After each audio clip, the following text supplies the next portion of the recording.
Hello guys, magandang araw. Magluluto tayo ng isang mabilisang midnight snack ngayon. May goreng, ayan. Tara, simulan natin lutuin. Pakuluan lang natin ng noodle. Depende sa packaging. Ayan, tignan nyo na lang kung anong instruction dyan. Siyempre, papakuluan lang natin ng 3 minutes yan. Kapag ganito na yung texture, set aside lang natin. Tapos lutuin lang natin yung itlog mo. Sunny side up lang natin. Yun, perfect. Lagyan ng konting asin. Ayan, kita nyo naman. Perfect na perfect ang sunny side up natin. Set aside lang natin yan. Gamit ang kaparehas na kawali, lagyan lang natin ng bawang, pangkay ng dahon ng sibuyas. Tapos lagyan na natin yan, yung mantika. Konting chili flakes. Lagay na rin natin ang noodles. Lagyan na rin natin ang sauce. Konting oyster sauce.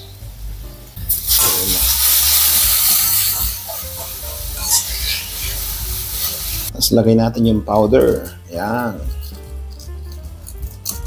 Halo-haluin lang.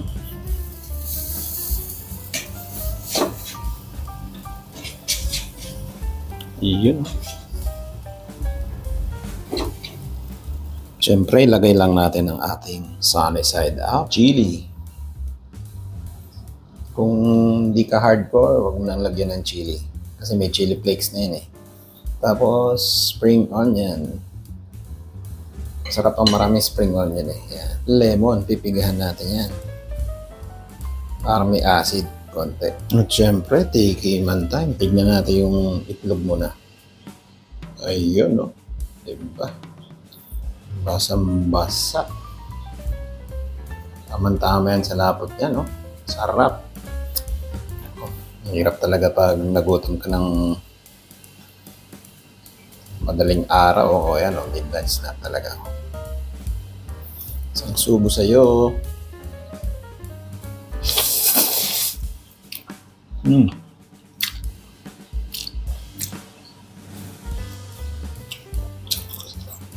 Napakasarap.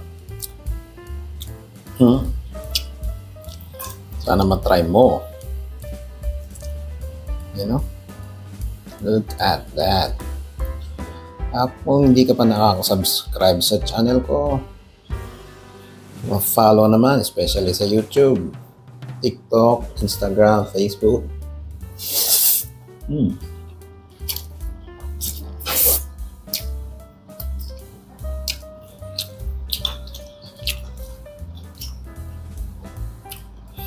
Sino pang hinihintay nyo? Luto na, pasensya na at baka magutom ka dito. Maraming salamat.